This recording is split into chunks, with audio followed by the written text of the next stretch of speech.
Polytechnic common entrance test రాయబోయే విద్యార్థులకు మరొక ముఖ్యమైనటువంటి ఒక chapters similar triangles, tangents and secants.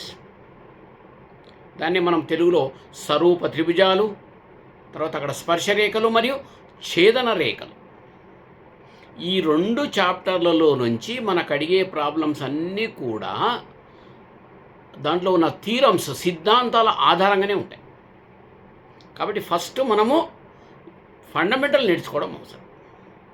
ఉదాహరణకి ఇప్పుడు మనకు సిమిలర్ ట్రయాంగిల్స్, సరూప త్రిభుజాలలో ముఖ్యమైనది ప్రాథమిక అనుపాత సిద్ధాంతము. దాన్ని మనం తేలుసు సిద్ధాంతం అంటాం. సో ఈ ప్రాథమిక అనుపాత సిద్ధాంతం యొక్క ఫండమెంటల్ ఏంటి అంటే, ఏదైనా ఒక త్రిభుజంలోని ఒక భుజానికి సమాంతర రేఖను గీస్తే అది మిగిలిన రెండు భుజాలను ఒకే నిష్పత్తిలో విభజిస్తుంది. When a triangle ABC or any triangle, the parallel lines divides the two remaining two sides on the same ratio. మిగిలిన రెండు కూడా ఒకే నిష్పత్తిలో విభజిస్తాయి. ఇది ప్రాథమిక అనుపాత సిద్ధాంతం మనకు తెలిస్తే అక్కడ మనకు అడిగేటటువంటి క్వశ్చన్ ఏదైనా మనం చేయొచ్చు. So it is the important. AD/DB is equals AE/EC, ఇది మనకు తెలుసు. సో ప్రాథమిక అనుపాత సిద్ధాంతం పైన మనకు ప్రాబ్లమ్స్ ఇంతకుముందు కూడా 10th ఎగ్జామ్స్ అప్పుడు చెప్పడం జరిగింది. అదేవిధంగా ఇది పైథాగరస్ సిద్ధాంతం. సో పైథాగరస్ సిద్ధాంతంలో కూడా సేమ్ దానికి రిలేటెడ్గానే మనకు సిద్ధాంతానికి రిలేటెడ్గానే మనకు ఆ ప్రాబ్లమ్స్ అనేది అడగడం జరుగుతుంది. అదేవిధంగా త్రిభుజాల యొక్క వైశాల్యాల నిష్పత్తి భుజాల యొక్క వర్గాల నిష్పత్తికి సమానం అనేది కూడా ఒక సిద్ధాంతం. The ratio of the areas of the triangles is equal to the squares of the ratio of the sides. So ఇది కూడా చాలా ముఖ్యం. కాబట్టి ఈ విధంగా సిద్ధాంతాలను ఆధారము చేసుకొని మనం ప్రాబ్లమ్స్ ఎక్కువ ప్రాక్టీస్ చేయాలి. గతంలో మనకి ఏ పేపర్లో ఏవైతే అడిగాడో ఈ యొక్క స్వరూప త్రిభుజాల్లోంచి అది మనం బాగా పర్ఫెక్ట్గా ప్రాక్టీస్ చేయాల్సిన అవసరం ఉంటుంది. అప్పుడు మనకు మంచి స్కోరింగ్ అనేది ఈ యొక్క చాప్టర్ ఏది స్వరూప త్రిభుజాల నుంచి రావడం జరుగుతుంది. So just fundamentals. అదేవిధంగా స్పర్శరేఖలు, ఛేదన రేఖలు ఉన్నాయి. అసలు స్పర్శరేఖ అంటే ఏంది, ఛేదన రేఖ అంటే ఏంది, ఎప్పుడు స్పర్శరేఖ అనాలి, ఎప్పుడు ట్యాంజెంట్ అనాలి, ఎప్పుడు సీకెంట్ అనాలి, డెఫినేషన్స్ ఆర్ వెరీ ఇంపార్టెంట్.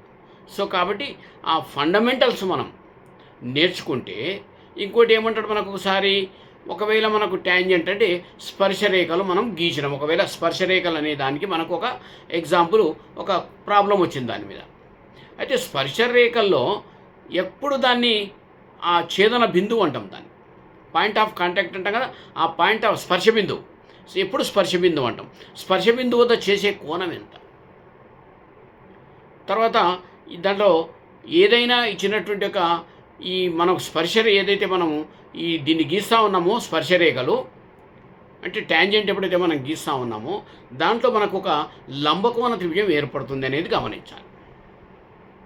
లంబకోణ త్రిభుజం ఏర్పడినప్పుడు ఎట్లా ఉంటుంది అంటే, ఏదైతే మనం ఒక సరళ రేఖను గీస్తూ ఉన్నామో సరళ రేఖ ఎప్పుడైతే ఒక వృత్తాన్ని తాకుతూ వెళ్తూ ఉందో అక్కడ ఏర్పడే స్పర్శ బిందువు దగ్గర ఆ కోణం 90 డిగ్రీలు.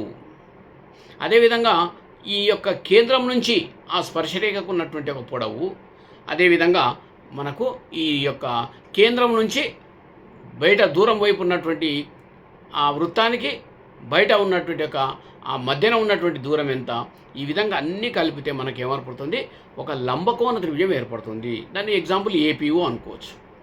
ఏ అనేది స్పర్శరేఖ ఏదైతే బిందువు తాకిందో అది దాన్ని ఏ అనుకుందాం, కేంద్రం O అనుకుందాం, బయట బాహ్య బిందువు ఉంటుంది కదా, ఆ బాహ్య బిందువును మనం P అనుకుందాం. So APO or AOP or PAO. దాని ప్రకారంగా మనము సిద్ధాంతాన్ని మళ్ళీ పైథాగరస్ సిద్ధాంతాన్ని మనం అప్లై చేసుకోవాలి. అదేవిధంగా మనకు ఇంకోటి ఏమిటంటే మైనర్ అండ్ మేజర్, ఇది కూడా చాలా అల్ప వృత్తఖండం, అధిక వృత్తఖండం.